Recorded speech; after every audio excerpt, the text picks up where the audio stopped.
దేవుని ప్రేమే నీలో ఉందా, ఈ ప్రకృతిలోనే కనిపిస్తుందా? క్రీస్తును ధరించినది ప్రకృతి అని నీకు తెలుసా? దైవ లక్షణము కలిగి ఉంటదని నీకు తెలుసా?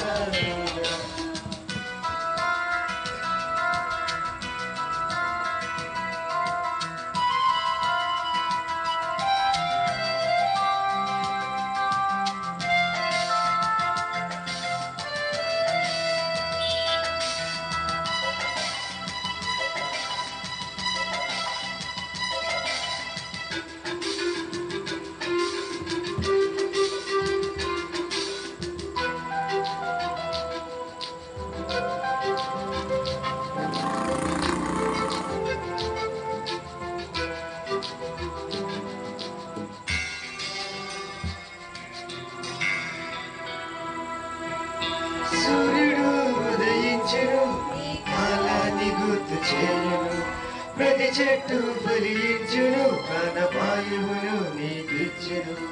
యాగమే దానికి రోగాన్ని తీస్తుంది మనిషికి, యాగమే దానికి రోగాన్ని తీస్తుంది మనిషికి.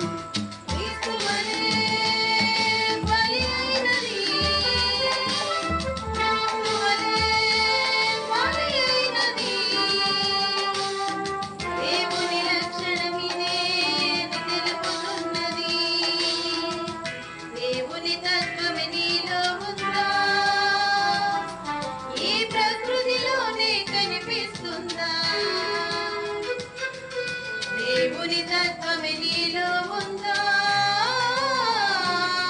ఈ ప్రకృతిలోనే కనిపిస్తుందా? క్రీస్తును ధరించినది ప్రకృతి అని నీకు తెలుసా సోదరా? దైవ లక్షణము కలిగి ఉన్నదని నీకు తెలుసా సోదరా? క్రీస్తును నమ్ముటయే కాదు ముఖ్యమని, క్రీస్తును ధరించుటే ప్రాముఖ్యమని, క్రీస్తు వలె జీవించుటయే ముగింపు అని, బ్రతుకుటే క్రీస్తని చావైతే నీకు లాభమని, బ్రతుకుటే క్రీస్తని చావైతే మరి లాభమని, క్రీస్తును ధరించినది ప్రకృతి అని నీకు తెలుసా సోదర? దైవ లక్షణము కలిగి ఉన్నదని నీకు తెలుసా సోదర? ప్రార్థన చేసుకుందాం. మహోన్నతుడు, మా ప్రియ పరలోకముందున్న మా కన్న తండ్రి, గడిచిన వారం అంతయు మమ్మలను మా కుటుంబాలను కాచి కాపాడినందుకు మీకు వందనాలు చెల్లిస్తున్నాం. ఈ సమయంలో నీ కుమారుడి ద్వారా ఏ వాక్యాన్ని అయితే మేము వినిచున్నామో ప్రతి మాటను మా హృదయంలో భద్రపరుచుకుని నీ కొరకు జీవించే భాగ్యం దయచేస్తారని యేసుక్రీస్తు నామములో ఈ ప్రార్థన అడిగి వేడుకొనిచున్నాం తండ్రి, ఆమేన్. యేసుక్రీస్తు ద్వారా ఒక ఉన్నతమైనటువంటి సామ్రాజ్యాన్ని స్థాపించాలని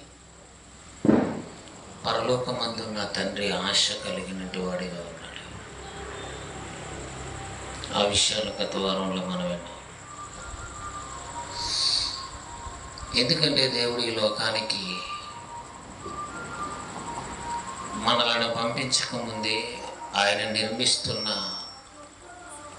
లేక ఆయనున్న లోకం మనదే కావాలనుకున్నాడు. ఆయన మనకే ఇవ్వాలనుకున్నాడు ఆ లోకం. ఆ పరలోకానికి మనం వారసులు కావాలని మన కన్న తండ్రి యొక్క ఆశ. అలాంటి ఆశ కలిగినటువంటి తండ్రి యొక్క ఆశలను నిర్వీర్యం చేయటానికి మన తండ్రిని ఎదిరించి మన తండ్రితో పోటీపడి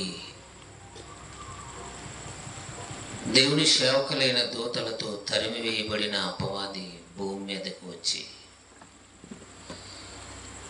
దేవుని ఆశలు నిర్వీర్యం చేయాలి, వ్యర్థం చేయాలి అనేటువంటి దురుద్దేశంతో, పగతో, కక్షతో ఈ భూమి మీద పడద్రోయబడింది అపవాదని అనేక సందర్భాల్లో వింటున్నాం. దేవుని ఆలోచనలను కూడా దెబ్బ కొట్టేవాడు ఉంటాడా అంటే ఉన్నాడు. ఈనాడు మనుషులు మన ఆలోచనలు, మన సంతోషాలు, మన ఇష్టాలను కాలరాచేవారు ఉన్నారు, దెబ్బ కొట్టేవారు ఉన్నారు. అది అవునా కాదంటే అవునండి, నిజమండి, మా చుట్టూ ఉన్నవారు అలాంటి వారే అని అనక తప్పదు. మరి ఏమైనా ఆలోచిస్తే మన ఆలోచన నిర్వీర్యమైపోవాలని చూస్తారు. మనం ఆశించింది మనకు దొరకకూడదని ఎదుటివారు పన్నాగాలు పన్నుతూ ఉంటారు. ఎదుటివారి లేక మనలో ఇలాంటి బుద్ధి, ఇలాంటి స్వభావం రావటానికి గల కారణం అది సాక్షాత్తు అపవాది నుండి వచ్చినటువంటి దురుద్దేశం, దురాశ. ఎందుకంటే మనుషులందరినీ కూడా దురాశపరులుగా, మోసపుచ్చేవారిగా, అందరినీ పరిశుద్ధత లేనివారిగా, అందరూ పాపం చేసేవారిగా, ఒకరంటే ఒకరి పడని వారిగా అలా చేసి కన్నతండ్రికి దూరం చేయాలని ఆలోచనతో ఉంది కనుక అది చాలా త్వరితగతిని, చాలా వేగంగా పనిచేస్తుంది మనుషుల మధ్యకు వచ్చి. ఎవరు? సాతాను, అపవాది. ఒకసారి ఆ విషయాన్ని మనం జ్ఞాపకం చేసుకున్నాం. ప్రకటన గ్రంథం 12:9 జ్ఞాపకం చేసుకుందాం. కాగా సర్వలోకమును మోసపుచ్చుచు. వాడు చేసే పని ఏంటో చూడండి. సర్వలోకమును. ఏమండి, మేము ఎక్కడ మోసపోమని అంటారు చాలామంది. నేను అలాంటి మోసాల్లో పడనండి అంటారు. కానీ దాని మోసంలో పడని వారు, అది అనుకున్న క్రియలు చేయని వారు ఎవరు లేరండి. మనిషిగా పుట్టినవారు ఎవరు లేరు. ఎవరిని విడిచిపెట్టలేదు అది. అందుకని దాని గురించి దేవుడు వ్రాయించాడు. నువ్వు మోసపోతున్నావా లేక మోసపుచ్చుతున్నావా? ఈ మోసం అనేది ఎక్కడి నుంచి బయలుదేరింది? దానికి ప్రారంభం ఎవరు అంటే వాడే అపవాది. వాడి గురించి చెప్తున్నాడు. సర్వలోకాన్ని మోసపుచ్చుచు అపవాదని, సాతానని పేరు గల ఆది సర్పమైన ఆ మహాఘట సర్పం. అక్కడికే 4 క్వాలిటీలు, 4 గుణాలు కలిగినటువంటి పేర్లు కనపడుతున్నాయి. అక్కడికే ఒక మనిషికి 4-3 పేర్లు ఇదివరకు ఎప్పుడు చెప్తున్నాం కదండి. మన తల్లి పెట్టిన పేరు మనం పిలవలేం. ఏవో తేడాలు, ఏవో ప్రవర్తనలు ఉంటాయి, ఏవో ఉంటాయి. వాటిని పెట్టి పిలిచేస్తుంటారు. అసలు పేరు వదిలేస్తారా? మా అమ్మాయి పేరు పెట్టిందంటే మరి మీరెందుకు ఈ పేరు పెడతారా? ఎందుకు పెట్టారో వాళ్ళకి తెలుసు, ఎందుకు వచ్చిందో నీకు తెలుసు. ఆ వాళ్ళని పిలుచుకుంటే పిలుచుకోరా. వాడు చాలా దురాశపరుడండి. మరి అక్కడన్నా ఆడండి, ఆడిగా ఎవడరా అసలు పేరు వదిలే స్పెషల్ పేరు అంటే పిలుస్తుంటే ఎవడరా అంటే అర్థమైంది అంటారు. చెప్పేసరికి ఆడవాళ్ళైనా మగవాళ్ళైనా అంతే. ఈ నిజానికి ఇలాంటి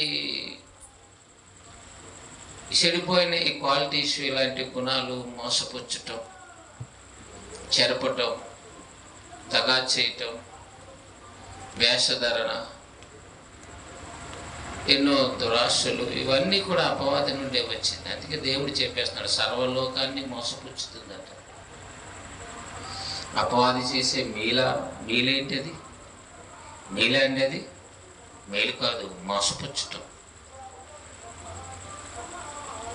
మోసపుచ్చటం వలన నష్టపోయేది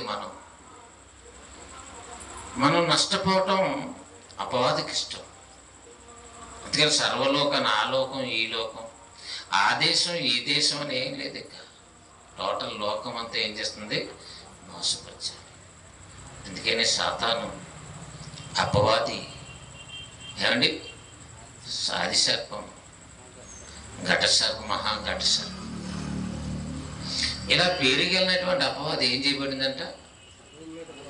భూమి మీదకు పడద్రోయబడింది. భూమి మీదకు పడద్రోయబడింది. ఎందుకు అపవాది గురించి మనం ఆలోచిస్తున్నామంటే, దేవుడు తన రాజ్యాన్ని స్థాపించాలనే ఆలోచన దేవునికి ఉంది. ఆయన ఆలోచనలు కలిగి ఉన్నాడు. ఆయన ఎన్నో ఉన్నతమైన ఆలోచనలు కలిగి ఉన్నాడు ఆయన పిల్లల పట్ల అని అపవాది గ్రహించి, దేవుడు ఇవ్వబోయే లోకం తన పిల్లలైన మనుషులకు దక్కకూడదని, ఆ లోకానికి చేరకుండా ఉండాలంటే ఈ లోకంలోనే నా వశం చేసుకోవాలి, నా అడుగుజాడల్లో నడిపించుకోవాలి,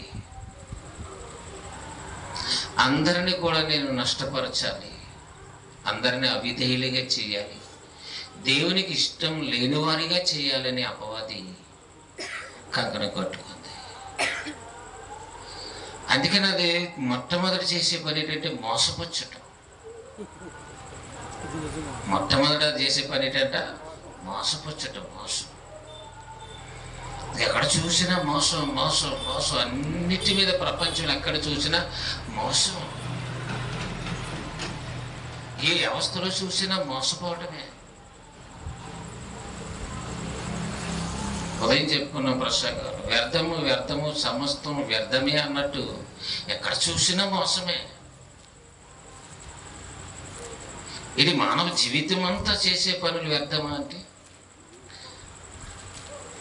అలాగే ప్రపంచంలో ఏ మూలన చూసినా మోసం, మోసం, మోసం, మోసం విస్తారంగా వేగంగా వెళ్ళిపోతుంది. అది ఎక్కడ ఇందులో మోసం లేదన్నట్టు లేదండి. తినే పదార్థాలలో మోసం ఉంది, కొనుగొన్న మందులలో మోసం ఉంది, బోధించే బోధల్లో కూడా మోసపుచ్చటం,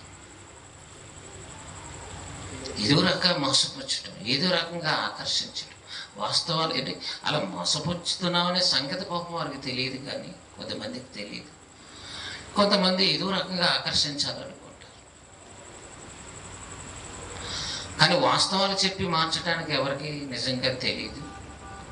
కొంతమందికి వాస్తవాలు చెబితే ఎవరు నమ్మరని ఏవో పెదవుల మీద మాటల చేత, కొన్ని గారిడీల చేత, కొన్ని రాయితీల చేత ఏదో ప్రజలు మోసం చేయాలనుకుంటారు. అంచేత తల్లిదండ్రుల్లో మోసం ఉంది, పెళ్లి కూతురుల్లో మోసం ఉంది, పెళ్లి కొడుకుల్లో కూడా మోసం ఉంది. పిల్ల చాలా మంచిది అనుకుంటాం, కుర్రోడు చాలా మంచోడు అనుకుంటాం. ఇంకో వాలీలని లేదండి. ఏ వ్యవస్థలో చూసినా ఏం కనిపిస్తుంది? మోసం. అప్పుడు కొంచెం కాలం గడిచి, కొంచెం టైం, లేదా కొన్ని దినాలు అయిన తర్వాత, లేదా కొన్ని రోజులు వస్తువుని వాడిన తర్వాత, మోటిప్పి చూసిన తర్వాత, బట్టలు వేసుకున్న తర్వాత, అమ్మాయిని చేసుకున్న తర్వాత, అబ్బాయిని చేసుకున్న తర్వాత, కోడలు చేసుకున్న తర్వాత, కొంచెం కాలానికి అమ్మో మోసపోయాం. మనం ఏమైపోయాం? ఏదో ఒరిజినల్ అనుకున్నాం, మంచి కుటుంబం అనుకున్నాం, మంచి మనుషులు అనుకున్నాం. మంచి ఎక్కడ ఉంది? ఎక్కడా లేదు. అందుకని వాడు మోసపుచ్చేవాడు జాగ్రత్త అని దేవుడు 2000 సంవత్సరాల క్రితం మనకు రాయించాడండి. అలా చక్కగా ఆయన అనేక సంగతులు మనకు తెలియాలని. కానీ 2000 సంవత్సరాల క్రితం నుండి అపవాది యొక్క గుట్టంతా, రహస్యమంతా చెప్పాడే మన తండ్రి. ఎంత జాగ్రత్తగా ఉండాలని మోసపోకుండా లోకం. సరే, ఈ విషయాలు తెలియనంతకాలం మోసపోయావు, తెలిసిన తర్వాత కూడా మోసపోతున్నామంటే ఇంకేమనాలి? దేవుణ్ణి నమ్ముకున్నామని చెప్పుకుంటూ మోసపోయేవారు ఉన్నారు. ఆమె దేవుణ్ణి నమ్ముకున్నావు, చివరికి నువ్వేమైపోతావు? మోసపోతావు. నువ్వే మోసపోతావు. మోసపోకుడి, దేవుడు ఎక్కిరింప నువ్వే ఎక్కిరించబడతావు. నేను అలాగని నమ్మేశానండి, ఇదే రూట్ అనుకున్నానండి, అదే సంఘం అనుకున్నానండి, ఇదే బోధ అనుకున్నానండి అంటే నా తండ్రి చిత్త ప్రకారం చేయువాడే అని నా కుమారుడు చెప్పాడా లేదా? నా తండ్రి చిత్త ప్రకారం చేయువాడే నా రాజ్యంలో ప్రవేశించిన ఆయన ముందు చెప్పాడు కదా. చెబితే ఎందుకు నిలబడలేదు నువ్వు? నీ ఇష్టం చేసుకొని నువ్వు నమ్మితే ఎలా కరెక్ట్ అవుతుంది? నా తండ్రి ఇష్టం చేయాలని ముందు చెప్పాడు కదా, అది దాని మీద దృష్టి పెట్టవా నువ్వు? అయ్యగారు మాకు ఇష్టాలు ఉన్నాయండి, దేవా మాకు ఇష్టాలు ఉన్నాయండి అని ఆయన లైన్లో పెట్టుకుంటావా నువ్వు? నీ ఇష్టం నేను మోసం చేస్తుంది. మనుషుల ఇష్టాలు మనుషులు నట్టేట ముంచేస్తాయి, దేవుణ్ణి కాకండగా చేస్తాయి, దూరం చేస్తాయి, త్వరగా ఆయుష్కాలాన్ని కోల్పోయేలా చేస్తుంటాయి. ఎందుకంటే మనుషుల ఇష్టాలలో ఎన్నో దురాశలు, ఎన్నో లోపాలు, ఎన్నో ఎన్నో ఎన్నో ఉన్నవి. అవన్నీ ఎందుకంటే తాను ధరించుకున్న శరీరము తాను సుఖపడి బ్రతికితే చాలు అని అనుకున్నారు అంతే.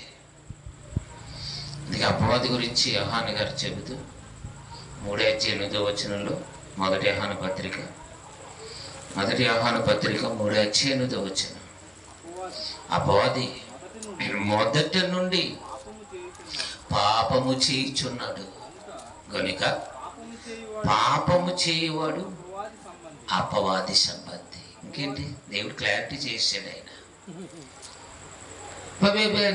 అపవాదిని నమ్మవండి, మీ దయ్యాన్ని నమ్మవండి, డబ్బుకు లోబడవండి, దురాశ లేదండి, దేనికి ఆశపడవన్నట్టు. మరి దేనికి ఆశపడకపోతే దేవుని క్రియలు కనిపించాలి కదా. అబ్బాయి అంతా మారిపోయాడు.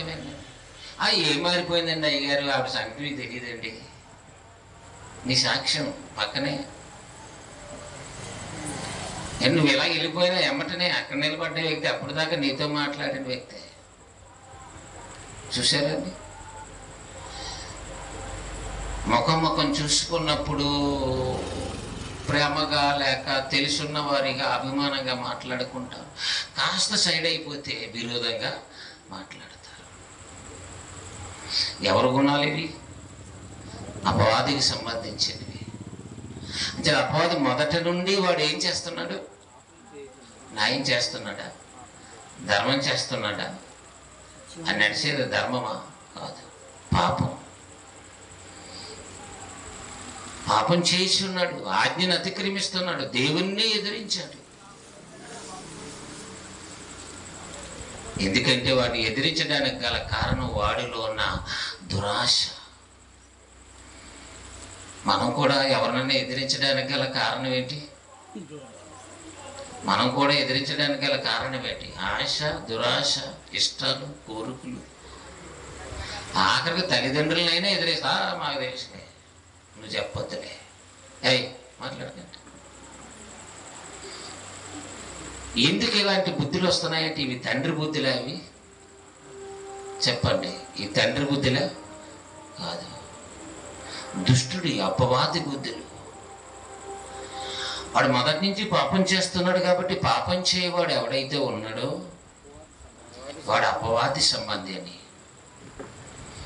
అంటే పాపం చేస్తే అపవాదికి సంబంధం అయిపోతారా? అయిపోతారు. మరి దేవుని పిల్లలు కదా వీళ్ళు. పుట్టిందేమో దేవునికి సంబంధాలుగా వశమైపోయేది ఎవరికంటే అపవాదికి. కాబట్టి ఇది అపవాది గురించి ఇంత క్లారిటీ బైబిల్లో ఎన్నో విషయాలు ఉన్నవి. కొన్ని విషయాలు మనం మాట్లాడుకుంటున్నాం. ఇంకా మనం తెలుసుకోవాల్సిన ఎన్నో మనకు తెలియని ఇంకా ఎన్నో విషయాలు బైబిల్ పరిశోధనలో కనిపిస్తున్నాయి. ఎందుకు అపవాది పాపం చేస్తున్నాడు? ఎందుకు దురాశ కలిగి ఉన్నాడు? ఎందుకు మోసం చేస్తున్నాడు? అంతేనండి, వాడికి పిచ్చి పట్టింది. దేవుణ్ణి ఎదిరించేటువంటి నిజంగా అహంకారం, గర్వం వాడిలో ప్రవేశించింది. మనమైనా సరే అహంకారం కానీ గర్వం కానీ ఇలా ప్రవేశిస్తే నిజానికి దెబ్బతింటాం. అబ్బా దెబ్బతింది. దెబ్బతిన్నవాడు అయ్యో దెబ్బతిన్నా, నేను చేసేది రాంగ్ అని ఆలోచిస్తాడండి. నేను చేసేది చేసే తప్పు, అలా మాట్లాడడం తప్పు, అలా చేయడం తప్పు, అలా తిట్టడం తప్పు, అలా లాగేసుకోవడం తప్పు, అలా మోసం చేయడం తప్పు, అలా డబ్బు తీసేసుకోవడం తప్పు అని ఎవరైనా అనుకుంటారా? ఏం తప్పు ఎవరు చేయలేదేంటి? చూసారండి, మళ్ళీ అడ్జస్ట్మెంట్. మరలా నట్లు లూజ్ అయిపోయి పడిపోకుండా మళ్ళీ ఏంటంటే ఎవరు లేదేంటండి? అలాగైతే ఎలా బ్రతకగలమండి? చూసారండి ఎలా సరి చేసుకుంటున్నాడు. ఈ అడ్జస్ట్మెంట్, ఇలాంటి ఆలోచనలు ఇవన్నీ దేవుని దగ్గర పనిచేయవు. దేవుడు యథార్థవంతుడు. దేవుడు ఎవరండి? యథార్థవంతుడు. యేసుప్రభు చెప్తున్నప్పుడు అంటున్నాడు ఆయన సత్యవంతుడు అంటే. ఇంకా వర్ణించటం ఆయన ఎవరు? సత్యవంతుడు. నువ్వే అబద్ధకుడు, అపవాదే అబద్ధకుడు. వాడే మనల్ని అబద్ధకులుగా చేస్తున్నాడు. మనం ఎందుకు ఇలాగైపోతున్నాం అనేది మనకు అసలు మన జబ్బు ఏంటో, మనలో ప్రవేశించిన వైరస్ ఏంటో, వ్యాధి ఎలా వచ్చిందో పరిశోధన చేస్తే, డాక్టర్ దగ్గరికి వెళ్తే ఆ జబ్బు ఎలా ప్రారంభించబడిందో తెలిసిపోతుంది. మనకు కూడా మన స్థితి, మన గతి ఎందుకు ఇలా అయిపోతున్నాం, ఇలా అయిపోతున్నాం, మనము మరలా దేవుని పిల్లలమని ఎందుకు చెప్పుకుంటున్నాం? అసలు మనం ఎవరికి సంబంధించినటువంటి వారము, ఎవరి పేరు చెప్పుకుంటున్నాం అనే విషయాలు మనకు తెలియవు. కానీ దేవుడే చెప్తున్నాడు, ఇదిగో నాయన పాపం చేయవాడు అపవాది సంబంధి, ఇవ దురాశలు నెరవేర్చేవాడు అపవాది సంబంధి. యోహాను సువార్త 8:44 వచ్చిన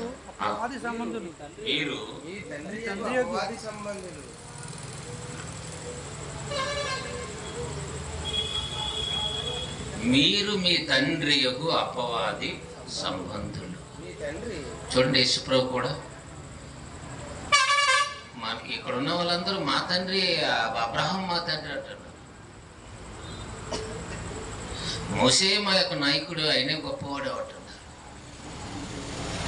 వీళ్ళు పేర్లు చెప్పుకుంటున్నారు. కాదు కాదు, మీ తండ్రి ఎవరు? అపవాది. మీరు అపవాది సంబంధులు. మీ తండ్రి దురాశలు నెరవేర్చగోరుచున్నారు. మనుషుల్లో ఇప్పుడు నెరవేరేదేంటి? అనేకమైన దురాశలు. దేవుని ఆశలు ఎవరిలో అయినా ఉన్నాయండి? అందుకే దేవుని వాక్యము, సత్యమైన వాక్యం వచ్చినా అది మనం స్వీకరించలేకపోతున్నాం. అవి వాడలేకపోతున్నాం. ఆ మెడిసిన్ దాన్ని బట్టి స్థిరపడలేకపోతున్నాం. అవి అరగటం లేదు, జీర్ణం అవటం లేదు. నిజాలు జీర్ణం అవ్వలేదండి. ఏంటంటే అలాగే చెప్తారండి. ఎందుకంటే నీ ప్రాబ్లము, నీ బ్రతుకుని మార్చుకోలేక, విడిచిపెట్టలేక, అపవాది నేను ఎలాగ మాయిచేసి, దేవునికి దూరస్తులు చేసి, తన రాజ్య సంబంధులుగా, తనతో పాటు నరకానికి వెళ్ళిపోయేవారిగా, దేవునికి కాకుండా తన రాజ్యములో, తన అధికారములో ఉండాలంటే మనుషులు దురాశపరులు చేయాలనుకుంది. అందుకు మోసగించింది. అందుకు మీ శరీరాన్ని చూసుకోండి, మీ ఇష్టాలను చూసుకోండి, మీ కోరికలు చూసుకోండి. కళ్ళు తెరిచి చూడండి, లోకం చూడండి. వాడి అపవాది ప్రవేశపెట్టినటువంటి నిజంగా ఆ ఉపకారాలు, కొన్ని ప్రయోజనాలు ఆశ చూపించి ఈనాడు ప్రభుత్వ అధికారులు, నాయకులు ఎన్నో మేనిఫెస్టోలని రిలీజ్ చేస్తున్నారు. ఎన్నో పథకాలు ఉంటాయి. అలా అపవాది కూడా ఏం చేశాడట? ఎన్నో చేశాడు. అందులో చాలా ప్రముఖమైనవి 3. పత్రిక 2:15-16 చూడండి. శరీరాశ, నేత్రాశ, చెవిపడం ఎవ్వరూ ప్రవేశపెట్టలేరండి అలాంటి పథకాలు. ఆడికి ఆడే సాటండి, ఎవ్వడు అలా ప్రవేశపెట్టలేరు. మొట్టమొదటి ప్రవేశపెట్టాడండి. ఎన్ని? 3. ఎన్నండి? ఆ 3కి సంబంధించినవి 12 వచ్చినా, 24 వచ్చినా, 66 వచ్చినా 3కి సంబంధించి ఇవన్నీ ఆడ 3 ప్రవేశపెట్టాడు. వాడు మనుషులందరికీ నా రాజ్యంలోనికి రావాలంటే, నా అధికారంలో మీరు ఉండాలి అని, తన వశం చేసుకోవాలని అపవాది మనుషులందరికీ శరీరాశ, నేత్రాశ, జీవపు డంబం, ఇవి తండ్రి వలన పుట్టినవి, తండ్రి ప్రవేశపెట్టలేదు. శరీరాశ తండ్రి వలన పుట్టలేదు, నేత్రాశ తండ్రి వలన పుట్టలేదు, జీవపు డంబం తండ్రి వలన పుట్టలేదు. మరి అవయవాలు ఇచ్చింది ఎవరు? శరీరాన్ని ఇచ్చింది ఎవరు? నేత్రాలు ఇచ్చింది ఎవరు? జీవాన్ని ఇచ్చింది ఎవరు? అన్నీ ఇచ్చింది నేనే, కానీ వాటికి నేను ఏమివ్వలేదు, ఆశలు నేను ఇవ్వలేదు, ఆశలు కల్పించలేదు. నేను ఒకవేళ ఇస్తే త్యాగమే, త్యాగధనులుగా ఉండవలసిందే. ఒకవేళ నా ఆలోచనలోకి వస్తే, దేవా నువ్వు నాకు ఒక శరీరాన్ని అమ్మచ్చితివి, నేనేం చేయాలి అని నువ్వు అడిగితే, అలాంటి ఆలోచనని కలిగితే నువ్వు యేసుని చూడాలి. ఈ శరీరాన్ని ఆయన కొరకు ప్రాణంగా పెట్టాలి, ఆయన కొరకు అంకితం చేయాలి. అంకితం చేసిన యేసుని చూడు. అలా అడుగుజాడల్లో జరిగిన ప్రారంభంలో ఉన్న పౌలు గారిని, ఆయన త్యాగాన్ని చూడు, భక్తులను చూడండి. వారి తప్పితే అనేక మంది జనాన్ని చూస్తే అందరూ శరీరానుసారులు, శరీర విషయం మీద మనసు పెట్టేవారు. శరీరాశలు అన్నీ. ఆశ ఎవరు పుట్టించారు? శరీరాన్ని పుట్టించారు. శరీరాన్ని ఇచ్చింది, నిర్మించింది దేవుడు. దానికి ఆశ పుట్టించింది. చేతులకి కావాలి, చెవులకి అది కావాలి, ముక్కుకి అది కావాలి. శరీరంలో ప్రతి భాగానికి ఏదో కావాలని ఎన్నో దురాశలు. అన్నిటి చేత ఎందుకు నింపికడంటే, ఈ శరీరం ఎవరు చేశారో వారు శుద్ధి అవ్వకూడదు, వారి కొరకు ఉపయోగపడకూడదు. చూడండి ఎంత చక్కగా లాగిడే మానవులందరినీ. ఎవరైనా దాటిపోతారని అందరినీ వశం చేసుకున్నాడు. తర్వాత నేత్రాశ, నేత్రాలు ఇచ్చాడు. ఇచ్చాడంటే ఆశ కలిగి మోసపోతావని కాదు. దేవా, ఆయన కలుగు చేసిన ఆకాశం, ఆయన కలుగు చేసిన సృష్టిని, వీటన్నిటిని చూసి దీనంతటికీ కారణం మీరే, మీరు తప్ప ఎవరు చేయరు, మీరే మా నిమిత్తం ఇవన్నీ చేశారని దీన్ని చూసినప్పుడు ఆయన గుర్తుకు రావాలి. నిన్ను చూసుకున్నప్పుడు ఆయన గుర్తుకు రావాలి. ప్రతి క్షణంలో చూస్తున్నప్పుడు ఎవరు గుర్తుకు రావాలి చెప్పండి? మనకు అవి గుర్తు రావు. మళ్ళీ ఒకసారి వెళ్దాంలేండి, వచ్చే సంవత్సరం చాలా బాగుంటుంది. చూస్తే మీరే అసలు విడిచిపెట్టరు. మీరు పలానా పండగలోనికి, పలానా ప్రాంతంలోనికి, పలానా ఏరియా వెళ్ళారనుకోండి, చాలా బాగుంటుంది. అంటే ఎలా చెప్పగలుగుతుంది? కళ్ళు చూసి, అక్కడ అలంకరణ, అక్కడ జరిగేటువంటి రకరకాలైన విచిత్రమైనటువంటి వేషధారణలు, లేకపోతే ఆ రంగులు, ఆ పట్టణాలు, ఆ షాపులు, ఆ రోడ్లు, ఆ సిటీ చూసేసరికి ఏమనుకుంటాం? అదేంటి కన్నులు కొన్న ఆకర్షణ. అది తప్పనిసరిగా చూడాలి. నువ్వు చూసింది కాకంట నేనే డబ్బులు ఇచ్చి తీసుకెళ్తానంట అవసరమైతే.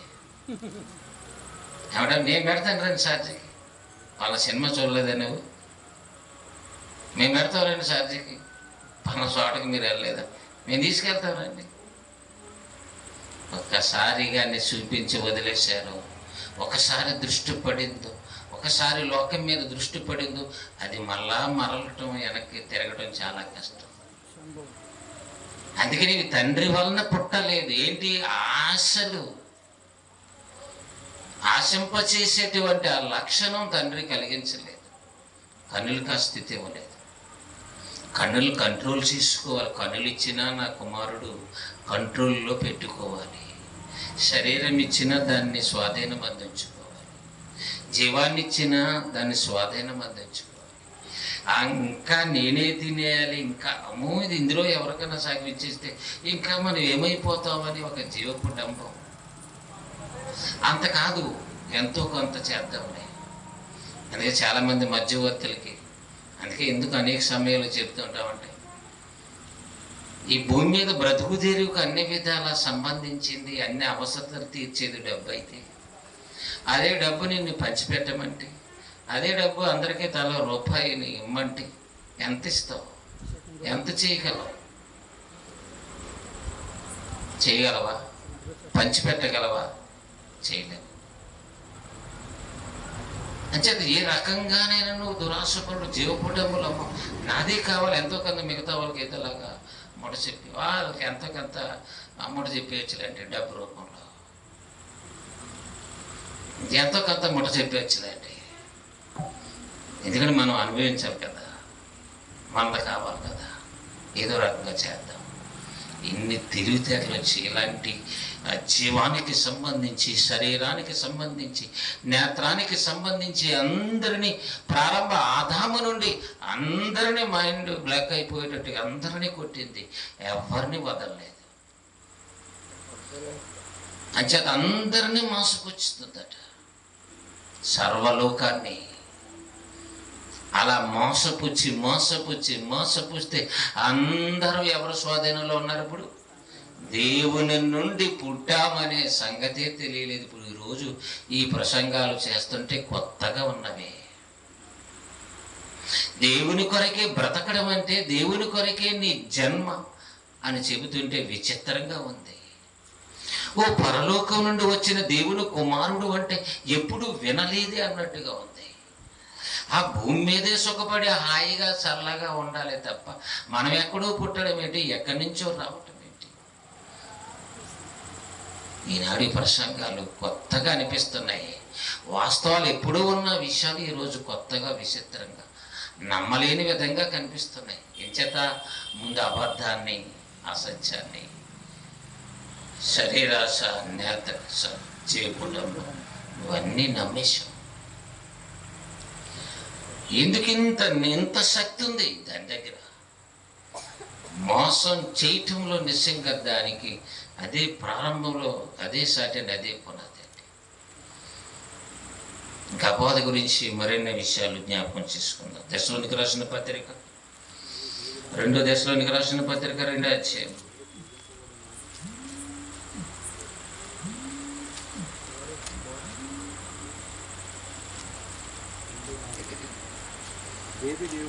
పదవచనం చూడండి. దుర్నీతిని పుట్టించు సమస్త మోసముతోను నశించుచున్న వారిలో సాతాను కనపరుచు బలం. నశించుచున్న వారిలో ఏముందట? సాతాను కనపరుచు బలం. వాడి బలం ఉంది, అంత బలంగా ఉంటుంది. అంచేది ఎవరు ఏం చెప్పినా సరే సత్యానికి అస్సలు చెవినప్పుడు బ్రద్దలవదిక కొట్టి చేతులు తెచ్చి మనమే చెప్పి ముగిసిపోవాలి తప్ప బలంగా పాతేసాడు. ఇక పునాది స్టాండర్డ్గా వేసేసాడు. అందుకే ఎలాగపోయినా పర్వాలేదు అనుకుంటాం, అంతే. ఏమైపోయినా ఇంకేదో అయిపోతాంలేండి. దుర్నీతిని పుట్టించు. ఏం పుట్టించాడంటే వాడు? దుర్నీతిని నీతిని పుట్టిస్తే, నీతిని పుట్టిస్తే కలుబాక అనిపిస్తాయి, మనసు విశాలంగా ఉంటుంది, అందరూ అర్థమవుతుంది. అవి వింటే మనం మోసపోయేదే ఉంది. ఒరిజినల్ అయితే తీసుకుంటాం, ఒరిజినల్ కాకపోతే వదిలేస్తాం. సత్యం అయితే పాటిస్తాం, సత్యం కాకపోతే వదిలేస్తాం. ఇప్పుడు దుర్నీతి ఉంటే ఏం వదిలేస్తావు? ఇప్పుడు సత్యాన్ని వదిలేస్తాం. దుర్నీతి ఉంటే ఏం చేస్తావు? సత్యాన్ని, నిజాన్ని, వాస్తవాన్ని. అది ఎక్కదు నీకు. ఎందుకంటే బలం ఉంది, చాలా బలంగా. చాలా మంది చాలా బలంగా చెబుతారండి. చాలా బలంగా చెప్పటంలో చాలా ప్రగాఢం, చాలా బలంగా నమ్మేస్తాం, చాలా బలంగా. ఇంకా ఆ నమ్మకంలో నుంచి బయటికి రావటం ఇంకా వీలవదు. ఇంకా అంతలాగా అరెస్ట్ చేసినట్టు, సంఖ్యలు వేసినట్టు, బంధించేసినట్టు నమ్మించేస్తారు. అంతే. ముందే చెప్తాడు, నీ కుట్టిది నాకు నిజం అంటాడు. అప్పుడైనా అర్థం చేసుకోవాలి కదా. పుట్టిది నిజం అన్నప్పుడు ఏదో తేడా ఉందనుకోవాలి. అప్పుడు ఏదో పైన మళ్ళీ మరి ఏమనుకుంటారు, ఏంటో ఇంత నిజం చెప్తున్నారు, చక్కగా చెప్తుందండి అది. అందరూ అలా చెప్తుంటారండి. చాలామంది ఇరుగు పొరుగు వారు మాట్లాడుకుంటుంది, నిజమా అన్నారు అనుకో, మరి నువ్వు అలా నమ్మవు మరి అంత వేగానే, మేమంటే అమాయకులుగా కనిపిస్తాం. మరి అవను అలాగే కదా మోసం చేసింది, అవను అలాగే మోసం చేసింది. ఇది నిజమా? ఏంటండి ఇది? ఇది నిజమా? దేవుడు నిజంగా తినొద్దన్నాడ. సావని సావరు, సావనే సావరు. అవి ఏం కాదండి. ఇక్కడికి వెళ్తే ఏమన్నా బాబాయ్ ఏమవుతుంది నేను చెప్తానులే, మా అబ్బాయి మా అల్లుడి గారికి నేను చెప్తానులే, ఏం కాదులేరా అంటావు అంతే. ఎమ్మటనే నిజంగా ఆ మాటలు చాలా బలంగాను అనుకూలంగాను ఉన్న భయాన్ని పక్కన పెట్టి భయం విడిచి ముందుకు వచ్చేస్తారు. అదే సత్యం విషయంలో అయితే మాత్రం ముందుకి అడిగి వేయలేరు. అందుకని సాతాను వాడు బలాన్ని ఎలా కనపరుస్తున్నాడో పౌలు గారు నిజంగా అపవాది యొక్క రహస్యాన్ని ఇప్పుతున్నాడు చూడండి. దుర్నీతిని పుట్టించు సమస్త మోసముతోను నశించుచున్న వారిలో సాతాను కనపరచు బలమును అనుసరించి ఉండెను. ఇందుచేత సత్యమును నమ్మక దుర్నీతి యందు అభిలాష గలవారందరూ. సత్యమును అనుసరించక దేని యందు అభిలాష ఉన్నదంట? దుర్నీతి. సత్యమైన మాటలు బహిరంగంగా వచ్చేయడం అంటే కష్టం. దుర్నీతి సంబంధమైన మాటలంటే ఈదులో పడి గోడల మీద కూర్చొని సందులో కూర్చొని రహస్యంగా చెవిలో మాట్లాడుకోవడం అంటే చాలా కష్టం. ఇలా బహిరంగంగా దేవుని మాట్లాడడం కష్టం. అర్థమైందండి? అవి బాగా చెవులు బాగా నిజంగా మరి ఒకరి మాటలు ఒకరికి వినబడకుండా మాట్లాడుకుంటుంటారు. గాలే వస్తుంది, ఎలా మాట్లాడుకుంటున్నారు అనుకుంటుంటాం. కొంతమంది మాట్లాడుతుంది గాలి వచ్చి మన దారిన పోతాం కానీ మనకి వినపడదు. అప్పుడు దాకా చెవుడు అని పెన్షన్ తీసుకుని ఆవిడ కూడా వినపడుతుంటుంది అన్నమాట. శివుడట ఏ శివుడు లేదు, వాళ్ళు చక్కగా వినపడుతుంటాయి. ఏదైనా పనికొచ్చే మాటకు మాత్రమే శివుడిగా అంటారు, నాకు వినపడదు అంటుంటారు. ఆ మాటలు మరి ఈ మాటలు ఎలా వినపడ్డాయి చూసారండి? దుర్నీతిని పుట్టించు సమస్త మోసముతోను నశించుచున్న వారిలో సాతాను కనపరచు బలము. వాడి బలం ఎంత బలమో చూడండి, ఎంత బలమో. ఆ బలం ఇవన్నీ నమ్మించి నిన్ను సాగుకు తీసుకెళ్ళిపోతాడు. ఏయో విషయాలు చేత నేను దుర్నీతిలో నింపేస్తాడు. ఎన్నో విషయాలలో నింపేసి ఎన్నో విషయాలు నష్టపరిచి నీ ఆయుష్కాలం నీకు అనుభవించకుండా అతి త్వరగా ప్రాణం తీసుకునేలా చేస్తాడు. అతి త్వరగా ఉరికంబం ఎక్కేలా చేస్తాడు. అతి త్వరగా అడ్డిదారులో నువ్వు పెద్ద ప్రయోజకుడైపోయేలాగా అలాంటి దురాశల్లో నింపేస్తాడు. అప్పుడు వ్యాపారాల్లో నష్టం, బ్రతుకులో నష్టం, కాపురాల్లో నష్టం, పిల్లల వల్ల నష్టం. ఎక్కడికి వెళ్ళినా సరే మాకు అన్ని అవమానాలే జరుగుతున్నాయి. అలా చేసాను ఇలా అయిపోయింది, ఇలా చేసాను అలాగే అయిపోయింది. దీని అంతటి కారణం ఏంటి? ఎందుకని నా స్థితి బాగోలేదు, నా గతి బాగోలేదు అంటారు తప్ప నువ్వు నమ్మిందేటి, నువ్వు విన్నదేటి, నువ్వు ఆశించిందేటి? మాట్లాడితే నా జ్యోతిష్యం బాగోలేదు, నా పేరు బాగోలేదు, ఈ నెల అంతా బాగోలేదు అంటారు. ఆ బాగోలే ఎలాంటి అని నమ్మి మొత్తానికి అకస్మాత్తుగా లోకాన్ని విడిచిపెట్టాలని సాగు వరకు వచ్చేస్తాను. ఈ అబద్ధము, ఈ దుర్నీతి, ఈ మోసము, ఈ దురాశలు నిన్ను సాగు వరకు తీసుకెళ్ళిపోతాయి. చివరికి అక్కడ నిన్ను లేకుండా చేస్తాయి. ఇక్కడ కాలాన్ని అనుభవించనివ్వు. ఇక్కడ ఉన్నటువంటి వారికి కూడా నువ్వు సరైనటువంటి ఏ బంధం అయితే ఉన్నా ఆ బంధాన్ని కూడా నిలబెట్టవు. భర్త బంధంగా భర్త బాధ్యత ఉండదు, భార్య బాధ్యత ఉండదు, తల్లిదండ్రుల బాధ్యత ఉండదు, పిల్లల బాధ్యత ఉండదు, ఏ బాధ్యతలు లేకుండా ఎందుకు పనికిరాని వారిగా చేసి మైండ్ లేని వారిగా చేసేస్తుందండి. ఎందుకంటే అబద్ధాన్ని నమ్మించాడు వాడు. దుర్నీతి, మోసం, ఇవన్నీ ఏంటంట, ఇవన్నీ నాడులో ఉన్న అబద్ధం, దేవుడి సత్యం.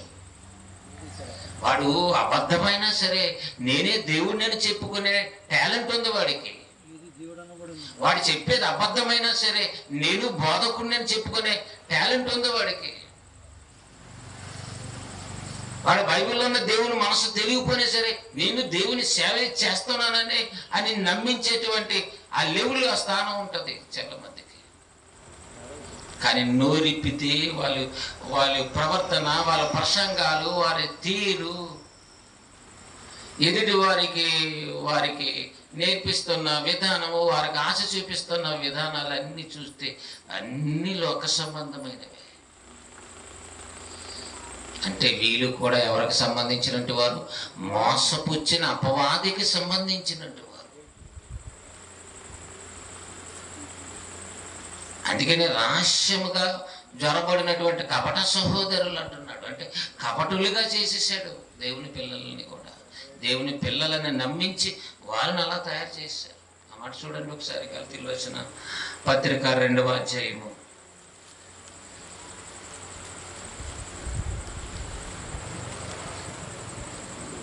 4-5 వచనాలు. మనలను దాసులుగా చేసుకొనవలెనని మనకు కలిగిన స్వాతంత్ర్యము వేగు చూచుటకు రహస్యముగా తేబడి దొంగతనముగా ప్రవేశించిన కపట సహోదరుల వలన వీరెవరు? వీళ్ళు యేసుప్రభు గురించి చెప్తామనే బయలుదేరారు. యేసుని గురించి వార్త చెప్పడానికే బయలుదేరారు. వీరు ఎవరైనా క్లారిటీ చెప్పేస్తున్నాడు పౌలు గారు. కపట సహోదరులండి వారు. కపటము చేత నింపబడి ఉన్నారు. ఒకరంటే ఒకరు పడన పరిస్థితుల్లో ఉన్నారు. సత్యం అంటే పడనవారు, సత్యం వైపు మారేవారంటే అస్సలు ఇష్టపడనట్టు వారు.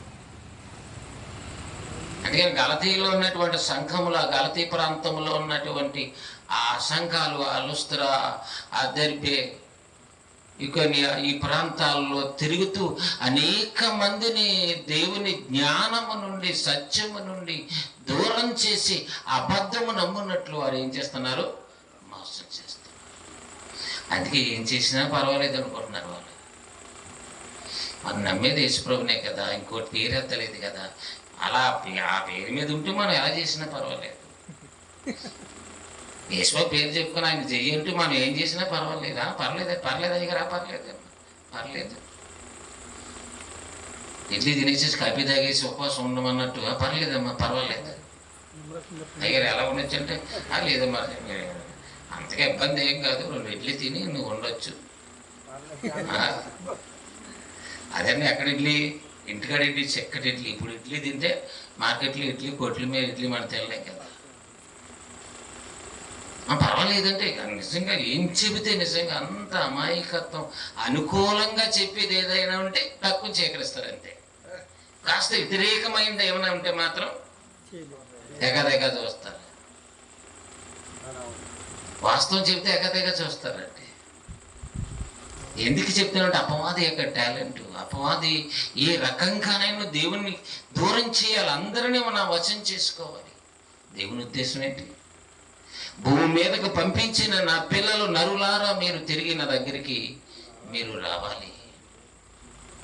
ఎందుకంటే నేను నిర్మించుకున్న లోకం, నేను నిర్మించుకున్న ఆశలు,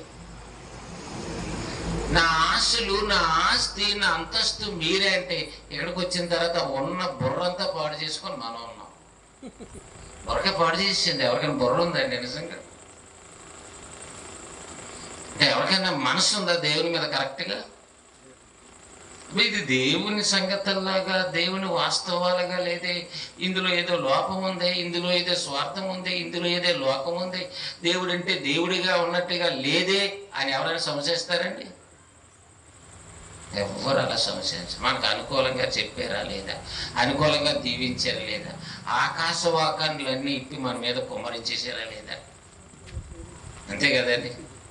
ప్రార్థన అనేసరి అయ్యగారు ప్రార్థన చేశారు కదా, చెంగేసుకునేసరికి ఆకాశంలో ఉన్నవన్నీ నీ మీద కుమ్మరించేస్తే చాలండి, ఏం పర్వాలేదు అనుకుంటున్నాను.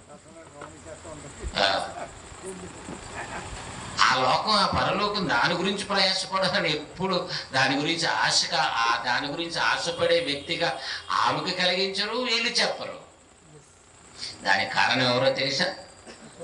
సర్వలోకాన్ని ఏం చేస్తుంది అంటే ప్రతి అవస్థలోనుంది, ప్రతి అవస్థలోనుంది. అందులోని ఇందులోనే కాదు, కుటుంబాల్లోని పెండ్లు కుమార్తె పెండ్లు కుమారుడు కాదు, ప్రతి అవస్థలో మనుషులు ఎక్కడైతే మనుషులు ఏదైతే స్థాపించి ఏదైతే రన్ చేస్తున్నారో ప్రతి దానిలో అది తిష్ట వేసుకొని ఉందండి. అందుకని ఎక్కువ శాతం నిజంగా ఈ భూమి మీదకి వచ్చిన వారందరూ ఎక్కువ శాతం ఎవరి స్వాధీనంలో ఉన్నారంటే అపవాది స్వాధీనంలోనే ఉన్నారు. వాళ్ళని బయటికి తీసుకురావడం ఎంత కష్టమండి. కనడం అయితే కన్నాడు, పెంచడానికైతే అన్ని సదుపాయాలు ఇచ్చాడు, కానీ మార్చడం ఎంత కష్టం. ఆయన కనడానికి కానీ ఆయన పెంచడానికి కానీ బాధలు లేవండి. ఆయనకి సిస్టమేటిక్గా పెట్టాడండి. విస్తారమైన పంట, విస్తారమైన ఆహారం, కావలసినంత ఆహారం కుక్కలు కూడా తినకుండా వదిలేస్తున్నాయి. ఎన్ని పదార్థాలు వండుకుంటున్నాము రోజుకి. పెంచటానికి ఆయనకి ఏమీ ట్రబుల్ ఏమీ లేదు. ఎవరికైనా ఇబ్బంది అండి దినాన్ని? పిల్లల్ని పెంచలేమనే బాధ ఎవరికైనా ఉందా? పెంచుకోలేకపోతున్నామనే బాధ లేదండి. ఏదో రకంగా అన్ని సదుపాయాలు అన్నీ తెచ్చి పెడుతున్నాం తప్ప వాళ్ళకి బుద్ధి మాత్రం ఇవ్వలేకపోతున్నాను. బుద్ధిగా ఉండమన్నా ఉండలేకపోతున్నాను. వాళ్ళు మార్చుకోవడమే కష్టమని, అంతకంటే మాకు కష్టమే కదండి. ఉన్న తిని జాగ్రత్తగా ఉంటే చాలండి బాబు అంటారు. నీకే ఇలా ఉంటే దేవునికి మరి ఏమైనా కష్టం ఉందా పెంచటంలో? కష్టం ఎవరి వల్ల ఉంది? నువ్వు తిరుగుబాటు చేస్తున్నావు, నువ్వు అబద్ధాన్ని నమ్మావు, అబద్ధకుని వెంబడించు. అలా అబద్ధకుడైన అపవాదిని అనుసరించి దాని అధికారంలోనికి వెళ్ళిపోయావు. వాడు ఎన్నో రిలీజ్ చేశాడు. ఆ రిలీజ్ చేసిన అవన్నీ పథకాలన్నీ నీకు బాగా వర్తించి అవే అమ్మడించేశాడు. శరీరాశుల్లో ఉన్నావు, నేత్రాశుల్లో ఉన్నావు, జీవపు డంబంలో ఉన్నావు. అలా చిక్కుకొని పోయిన వారందరూ ఎక్కడున్నారని యేసుప్రభువు వారు చెప్తున్నారు. అందరు అపవాది స్వాధీనములో ఉన్నారు. మానవులందరినీ కనుక ప్రియమైనటువంటి వారులారా, దేవునికి వాక్యంలో చూద్దాం. కొలస్సీయులకు రాసిన పత్రిక 1వ అధ్యాయం 13వ వచనం. ఆయన మనలను అంధకార సంబంధమైన అధికారము నుండి, అంధకార సంబంధమైన అధికారం అట. మీరు ఎక్కడన్నా అన్నారండి ప్రపంచంలో? అంధకార సంబంధమైన అధికారం అనేటువంటి అలాంటి అధికారం గురించి ఎక్కడైనా విన్నారా? అంధకార సంబంధమైన లేదండి బాబు. మాకు అనుకూలమైన అధికారాలండి, అనుకూలమైన ప్రభుత్వాలండి. మేము ఏ చట్టం చేయమంటే అదే చేస్తారండి. అనుకూలంగా ఉన్నాయి. ఈ అనుకూలంగా చేసుకునేవి, అనుకూలంగా మసిలేవి, మనుషులు కోరుకున్నవన్నీ కోరుకున్నట్టు చేసేవి, ఇవన్నీ కూడా అంధకారానికి సంబంధించినవి. అంధకారం ఏటంధకారం? లోకం కాదు, మనుషుల యొక్క మనస్సులను ఏం చేశాడు? అంధకారం చేశాడు. అందరి దీపాలను అందరి మనసులను ఆపేశాడు. ఇల్లంతా వెలిగే, మనసంతా చీకటే. ఇంట్లో ఎంత ఖరీదైన లైట్లు ఉంటాయండి? ఆ బయట లైట్ వేయండి బాబు, మళ్ళీ పైనుంచి మేనేజ్ ఇలా కిందకి కనిపిస్తుంటాయి. నీకు ఎన్ని లైట్లు వేసినా కనపడదు నీవు. వాకి ఎన్ని లైట్లు వేసినా అస్సలు కనపడవు, అస్సలు జాడ కనపడవు. వెలుగు దేవుడు మరి ఎంత ప్రయాసపడుతున్నాడు, ఎంత అంధకారములో ఉన్నవాడిని వెలుగులోనికి రప్పించాలంటే ఏం చేయాలంటే మాటలు కాదండి, అపవాది ఇచ్చిన ఆఫర్లు కానీ, అపవాది ప్రవేశపెట్టిన పథకాలు, వాటన్నిటినీ కాదని దేవుడు ఏర్పాటు చేసినటువంటి ఉన్నతమైనటువంటి దైవ గుణాలకు అనుకూలంగా శ్రమపడి బ్రతకాలి. అంటే సుఖాన్ని విడిచి నువ్వు శ్రమపడాలి. ఏ సుఖాలు? శరీర సుఖాలు, మనసుకు సంబంధించిన సుఖాలు, జీవానికి సంబంధించిన జీవానికి సంబంధించిన సుఖాలు, ఇవన్నీ వదులుకొని రావటం నీ వల్ల అవుతుందా? మునిగిపోయావు కదా, నిండా మునిగిపోయావండి. అందులోంచి రావాలంటే మాకు చాలా కష్టం అండి. వింటున్నావా? శాంతి వింటున్నావా? ఏం చెప్పాను?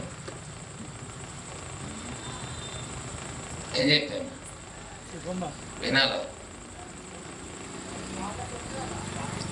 ఎంతో సమయాన్ని వెచ్చించి ప్రయాసాలకు వచ్చి ఏదో ఎవరి మీదో ఎందుకో చేసే కార్యక్రమాలు కాదండి. పిల్లలు ఎంతో త్యాగంతో, వారికి విశ్రాంతి లేకపోయినా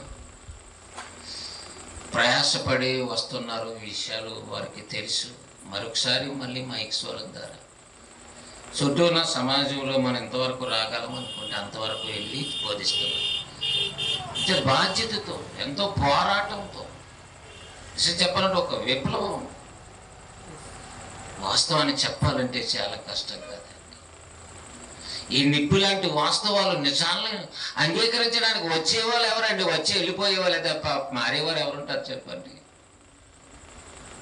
అంత త్వరగా మారరు. మారాలంటే మనసు పెట్టాలి, మారాలంటే మనం నిలబడాలి. నువ్వు నిలబడాలి, నువ్వు మారాలి. ఇది సత్యమని నువ్వు ఒక్కడిగా నిలబడితే, నువ్వు ఒక స్తంభంగా, ఒక లైట్గా నువ్వు నిలబడితే, దీన్ని చూస్తే ఎదుటివారు మారాలి. అలాగే యేసుని చూస్తేనండి, యేసుక్రీస్తు ఒక్కడితోనే ప్రారంభించాడు. ఎవరు లేరండి ఈ ఊర్లో అనుకోకండి. ఒక్కడితో అంచేత పిల్లలతో అంటాను, ఒక్కడున్నా సరే నువ్వు కరెక్ట్గా బ్రతికి చూడు. ఎవరో లేకపోతే ఒకనాడు లోతుని విడిపించినట్టు నిన్ను విడిపిస్తాడు ఆయన. ఒక నోహామును కాపాడున్నట్టు వాడని కట్టించి, ఒకడి గురించి వాడని కట్టించినట్టు కట్టిస్తాడు. ఎవరు లేరని నిరసించిపోకూడదు.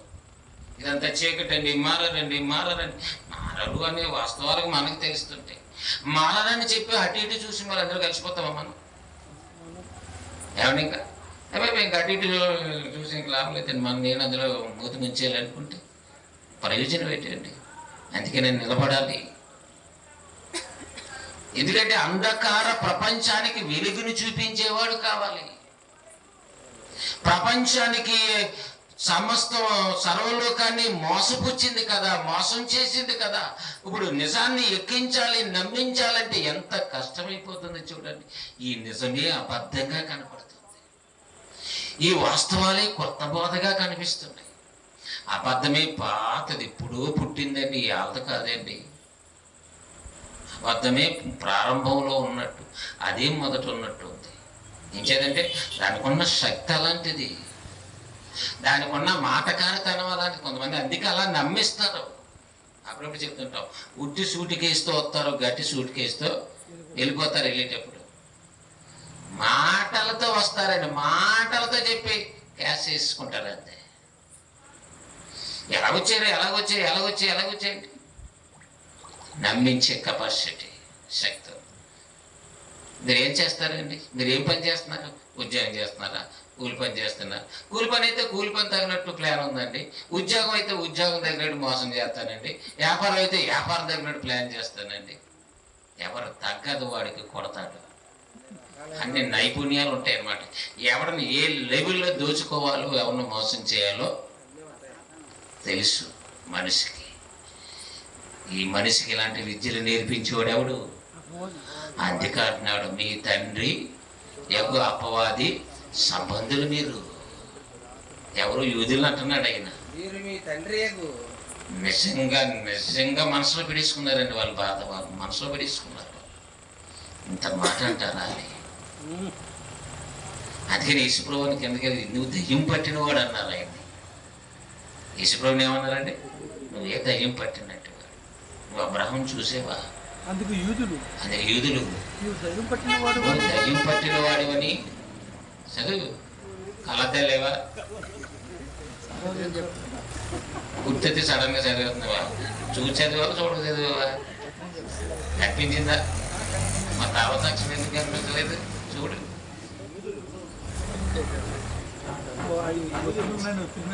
ఉంటాయి. రైట్ చదివినాయి. అందుకు యూదులు నువ్వు సమరయుడును దయ్యం పట్టిన వాడివని నేను చెప్పిన మాట సరి అంటే యేసు మాటలు జీర్ణించుకోలేక, వాస్తవాలను తట్టుకోలేక ఆయనకే సింకిసేట్లు కడుతున్నాడు. ఆయన్ని వెలివేయబడిన ఒక సమరయ జాతికి సంబంధించినట్టు వాడిగా గుర్తిస్తున్నారు. దయ్యం పట్టినవాడు అంటున్నారు. యేసుప్రభుకి ఏమైనా దయ్యం పట్టిందా? ఏమండి? అబద్ధకుని అని అనుకుని నువ్వే అబద్ధకుడు అంటాడు. 10 సమయాలు 100 సార్లు అంటాడు. మళ్ళా ఎన్నిసార్లు అన్నా అంటాడు. కనుక ప్రియమైనటువంటి వాళ్ళ దేనికి వాక్య ప్రకారంగా మనం ఈ విషయాన్ని ఆలోచిస్తున్నప్పుడు ఎన్నో వాస్తవాల చేత మానవ సమాజాన్ని వెలిగించాలి, దేవుని రాజ్యంలోనికి మరి చేర్పించాలనే ఆలోచన తండ్రిలో ఉండేది. క్రీస్తుకు ఆ విషయాలన్నీ నేర్పించాడు. ఆ జ్ఞానమంతా ఈ లోకానికి ప్రకటించాలని వచ్చాడు. కొన్ని కపట సహోదరులు వీళ్ళకి కూడా సంబంధించి ఎలా తయారవడానికి గల కారణం అపవాది యొక్క ప్రణాళిక. కాబట్టి దీనికి వాక్య ప్రకారం మనం చూసినట్లయితే ఆయన సంకల్పాన్ని కొలసి పట్టణానికి చెబుతున్నాడు. ఆయన మనలను అంధకార సంబంధమైన అధికారములో నుండి మన విడుదల చేసి తాను ప్రేమించిన తన కుమారుని యొక్క రాజ్య నివాసులునిగా మనం చేసాడు కదా. కొలసీలో ఉన్నవారు లేరా మిమ్మల్ని చేసాడు కదా, మనల్ని చేసాడు కదా. ఆ యొక్క వాస్తవం మీకు తెలియాలి. దేవుని రాజ్యం ఉందని, ఆ రాజ్యానికి నివాసులు అవుతారని, ఆ రాజ్యంలో చేర్చబడాలని ఆ విషయమే నేటి క్రైస్తవులైనటువంటి వారికి తెలియదండి. తెలియని వారు అనేకులు ఉన్నారు కోకోలేరు. ఎందుకంటే వారికి ఆ దైవ జ్ఞానం అందకుండగా తన ప్రణాళిక ప్రకారంగా ఎంతో మందిని మోసపుచ్చే వారిని కూడా పంపిస్తూనే ఉంది. అందరినీ మోసగాలనే తయారు చేసింది. అందరూ మోసపోయేవారు. అందుకే నేను దేవుడు ఎన్నో విషయాలను, ఎన్నో సంగతులను మనకు బోధిస్తూ మనమందరము కూడా ఆయన రాజ్యంలోనికి రావాలి. ఎందుకంటే మీరు అంధకారంలో ఉన్నారు. అది అంధకార సంబంధమైన అధికారం. ఆ అధికారం వల్ల మీకు మేలు కాదు. అపవాది యొక్క అధికారం ఎలాంటిది? అంధకారం, చీకటి. అందులో వెలుగు లేదు, అందులో జ్ఞానం లేదు, అందులో బ్రతుకు లేదు, అందులో ఆయుష్కాలం లేదు, అందులో నీకు నిత్యమైన జీవితకాలం, జీవం లేదు. ఇవన్నీ లేవని తెలిసిన తండ్రి ఎన్నో ఆలోచనతో ఉన్నాడు. ఉన్నాయో లేవో ఏదేంటో నీకు అనవసరం. నీ భూమి మీద మనం హ్యాపీగా బ్రతుకుతున్నామా? మన శరీరాశ, మన నేత్రాశ, మన జీవపడ్డమో దానికి అనుకూలంగా నడుస్తూ బ్రతికేస్తున్నామా లేదా? తనువుని ఏదో రకంగా ఏదో పెడతాం ఇదే గడియలు. అంతవరకు ఉన్నంతకాలం నలుగురితో పాటు 4 విధాలుగా, 4 రకాలుగా, 4 విధాలైన మనసులు కలిగి బ్రతకడానికి సిద్ధపడిపోయిందండి లోకం. అందుకని ఎవరిని కాదన్నట్టుగా, అందరికీ మంచి వాళ్ళు అన్నట్టుగా ఉంటారు. కానీ దేవునికి మాత్రం దూరస్తులు. దేవునికి దూరస్తులు. కానీ దేవుడు ఈ యొక్క అంధకార సంబంధంలో నుంచి బయటికి రావాలి. ఆ కుమారుని యందు మనకు విమోచన ఉంది, మనకు పాపక్షమాపణ ఉంది. విశ్వాసం ద్వారా పాపక్షమాపణ ఉంది. పాపక్షమాపణ ద్వారా నువ్వు రక్షణలోనికి వస్తావు, ఒక స్వాస్థ్యంలోనికి వెళ్ళిపోతావు. ఇలాంటి ఉన్నతమైనటువంటి స్థితి యేసుక్రీస్తు ద్వారా తండ్రి మనకి ఇవ్వబోతున్నాడు.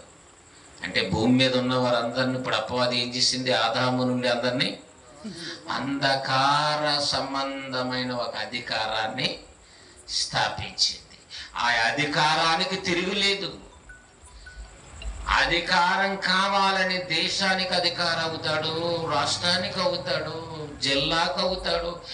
ఎవరు ఏ ప్రాంతం ఏ స్థితిలో అధికారం అయినా సరే అందరూ ఈ చీకటి ప్రపంచంలో ఉన్న రూల్సే చేయాలి. దీని అందరికీ హెడ్ ఎవరట? అపవాది. ఈ రాజ్యాలన్నిటికీ ప్రేరణ ఎవరిస్తున్నారట? అపవాది. అందుకని సాతానుడి రాజ్యం అంటే రాజ్యము అని యేసుప్రభు చెప్తున్నాడు. లోక సువార్త 11వ అధ్యాయం 18వ వచనం చూడండి.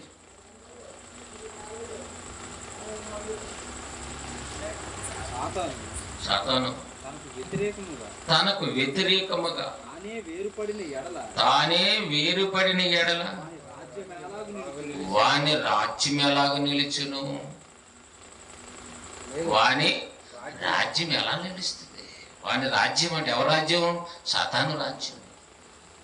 సాతానికి రాజ్యం అనేది ఒక స్థిరపరుచుకొని అనేక మందిని అది శరపెట్టి అందరినీ కూడా మనసు గుడ్డితనం చేసి దేవుని వైపు తిరగకుండగా, దేవుని కొరకు ఆలోచించకుండగా, దేవుని కొరకు బ్రతకకుండగా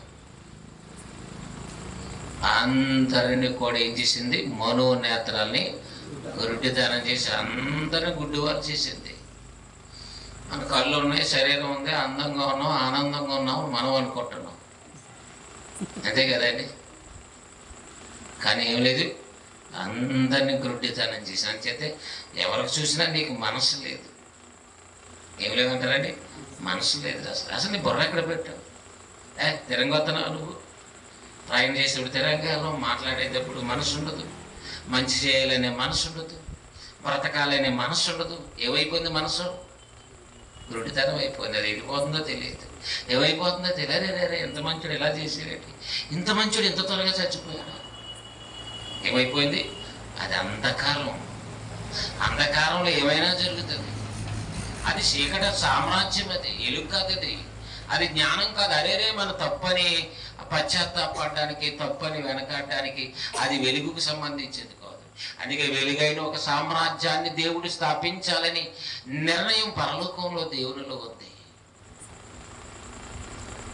అందుకని యేసుక్రీస్తు ప్రభువారు ఈ లోకానికి వచ్చి ఇగో నీ రాజ్యము వచ్చునుగా కానీ మీరందరూ ప్రార్థించండి. ఆయన రాజ్య స్థాపన జరగాలి. దానికి ప్రారంభం క్రీస్తు యొక్క బోధలు, ఆయన నడవడిక, ఆయన ప్రేమ, ఆయన జ్ఞానం, ఆయన రాజ్యము, ఆయన వాక్యము ద్వారా స్థాపించబడే సమయం ఆసన్నమైంది కనుక ఆయన రాజ్యము రావాలని మీరు ఏం చేయాలి? ప్రార్థించాలి. ఆయన ఇప్పుడు మత్తయి సువార్తలో ప్రారంభ ప్రసంగంలో చెప్పారు. అది ఆనాటి రాజ్యం ప్రారంభించబడక ముందు. ఇప్పుడు కొలస్సీ పత్రిక వచ్చేసరికి రాజ్య నివాసులుగా చేసిన, అంటే రాజ్యం స్థాపించబడింది. అది క్రీస్తు ద్వారా దేవుడు ప్రణాళిక ఉంది కాబట్టి రాజ్యం స్థాపించబడింది. క్రీస్తుని నమ్మిన భక్తులైన క్రైస్తవులందరిని ఏం చేస్తుంది? ఇంకా నీ రాజ్యం వచ్చునుగాక, నీ చిత్తం పరలోకమందు నెరవేరినట్లు భూమి యందు నెరవేరును గాక, మా ఆటలు మేము ఆడుకుంటాం గాక. అంతే కదండి. ఈ ఆటలు, ఈ మాటలు, మా డ్యాన్సులు అలాగే ఉంటాయి గాక. నీ రాజ్యం అంటే అలవాటు ప్రార్థనలు అనమాట. అలవాటు, ఏదో అలవాటుగా ఏదో చేసి అలవాటుగా చేయటమే తప్ప, వాళ్ళకు వాడికగా చేయడమే తప్ప, ఒక సాంప్రదాయంగా చేయడమే తప్ప అది జరిగిపోయిన విషయం. అది ప్రారంభంలో యేసుక్రీస్తు శిష్యులకు నేర్పించిన ప్రార్థన. దాని గురించి మీరందరూ కూడా మీ మనసులో తండ్రిని అడగండి, కోరుకోండి అని చెబితే ఇప్పటికి బుర్రలేని వారిగా ఉన్నారు. ఇప్పటికీ కూడా అధికారంలో, సాతాని అంధకార సంబంధమైన అధికారంలో ఉన్నారు కనుక ఇప్పుడు మరలా పరలోక ప్రార్థన అంటారు. ఇప్పుడు దాకా చేసింది ఏ ప్రార్థన? పాటలకు ముందు చేసిన ప్రార్థన ఏంటి? వాక్యానికి ముందు చేసిన ప్రార్థన ఏంటి? ముగింపులో చేసే ప్రార్థన ఏంటి? పెళ్ళికూతురు పెళ్ళికొడుకు చేసిన ప్రార్థన ఏంటి? ఈ ప్రార్థనలన్నీ పరలోకమందున్న తండ్రికి కదా. మరలా లాస్ట్ చేసేది మరలా పరలోక ప్రార్థన అంటాడు. అంటే ఇప్పుడు దాకా ప్రార్థన ఏ ప్రార్థనలు? భూలోక ప్రార్థనలా? భూలోకంగానే చేస్తుంటారు చాలా మంది. ఏం చేసినా సరే ఎవరి పేరు చెప్తారు? ఈ ప్రార్థన మా ప్రభును నీ ప్రియకుమారుడైన యేసుక్రీస్తు వారి పేరట. అది పనిచేసే ఉత్తరమో పనిచేయని ప్రార్థన అనవసరం. అడ్రస్ రాసి అడ్రస్ మాత్రం కరెక్ట్గా చెబుతాం. కొంతమంది అడ్రస్ కూడా కరెక్ట్గా చెప్పలేని భక్తులు కూడా ఉన్నారు. వెళ్ళిపోతే ఏ ఉత్తరమైనా స్వీకరించేస్తారు అనుకోకండి. వచ్చేస్తే ఏ పోనైనా 10 సార్లు వస్తుంటే ఎత్తుకుంటాం. ఎవరు ఎత్తుకోవడానికి ఏమి ఇష్టపడరు. పోని ఎత్తుకోవడమే నీకు పొర తినేసి పోని ఎత్తుకోవడమే నీకు కష్టమైతే, అమాయకమైన ప్రార్థనలు, అమాయకమైన భక్తి భావాల చేత నింపబడి అపవాది అంధకార సంబంధమైన అధికారంలో కొట్టుమిట్టు ఆడుతుంటే దేవుడు ఎలా ఇష్టపడతాడు. కనుక ప్రియమైనటువంటి వారులారా, దేవుని వాక్యాన్ని బట్టి మనం చూసినట్లయితే దేవుడు తన రాజ్య స్థాపన జరిగించాలనే ఆలోచన ఎందుకు కలిగిందంటే అపవాది రాజ్యం విస్తరించింది. అపవాది సమస్తాన్ని కూడా సమస్త ప్రజలను తన వశం చేసుకున్నాడు. అందుకే ప్రారంభంలో రాజ్య స్థాపాన్ని జరిగించాలి అని వచ్చిన యేసు ప్రభు దగ్గరికి వచ్చింది. వచనాన్ని చదివి మనం ముగించుకోవచ్చు. లోకా సువార్త 4వ అధ్యాయంలో చూడండి.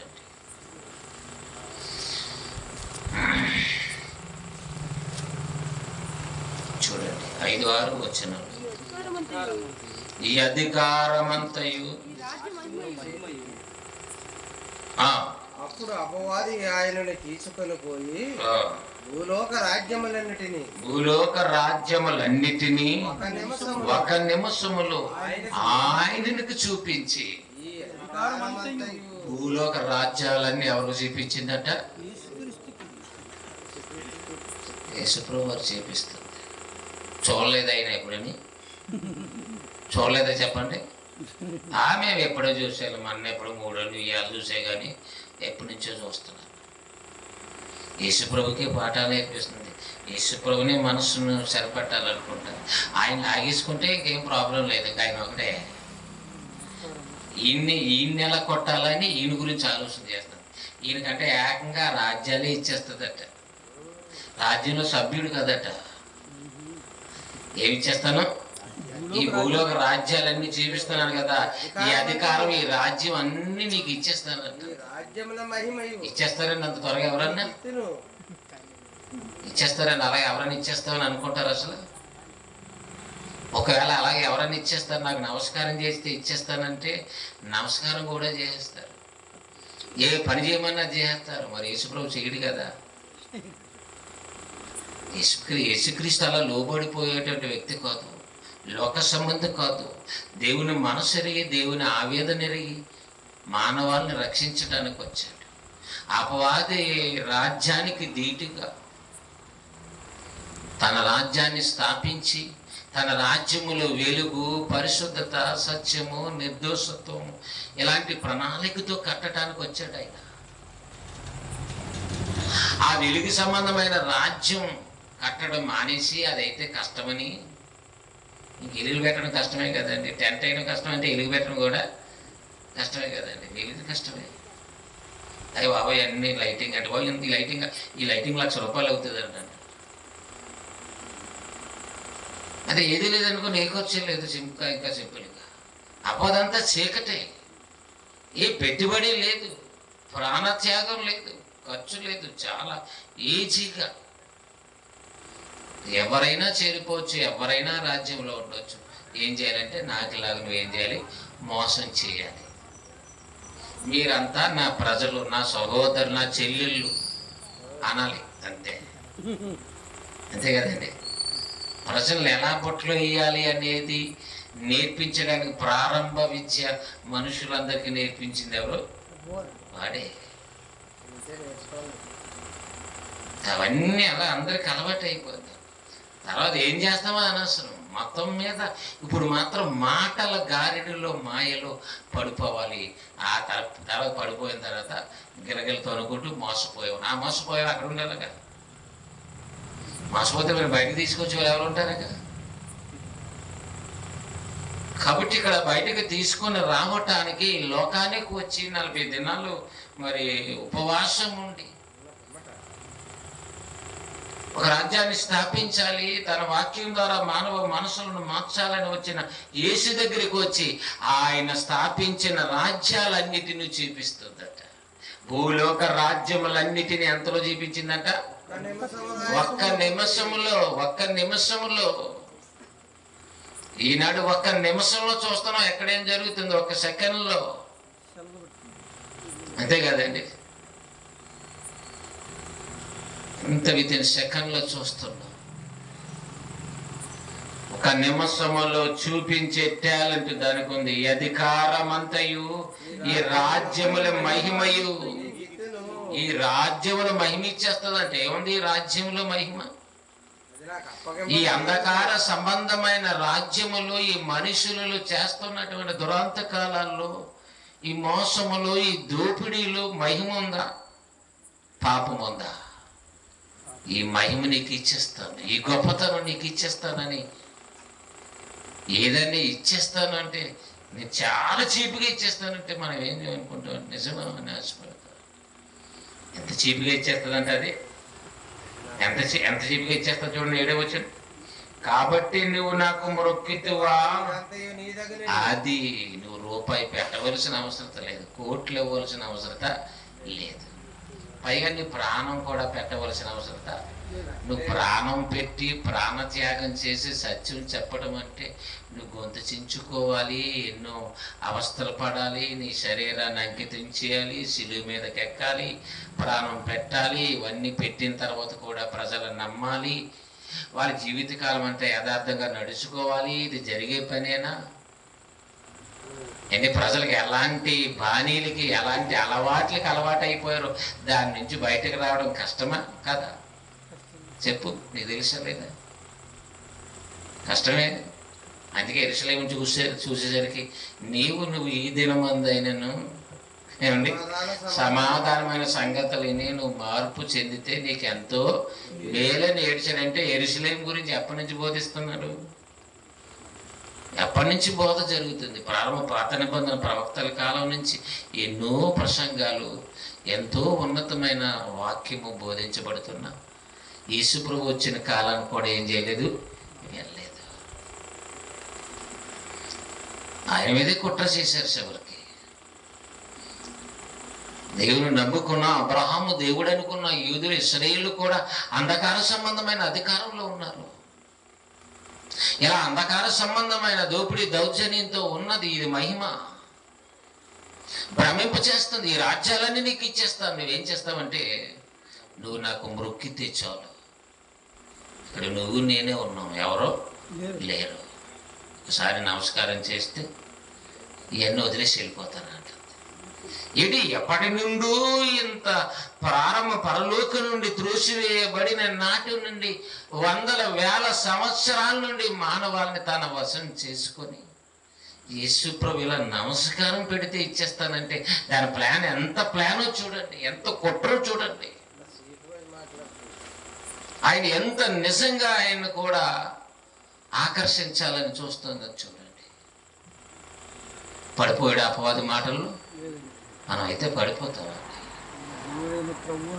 మా యేసును నమ్మండి మీకు అప్పులు పోతాయంటే అప్పులకు సంబంధించిన బ్యాచ్ ఏమంది?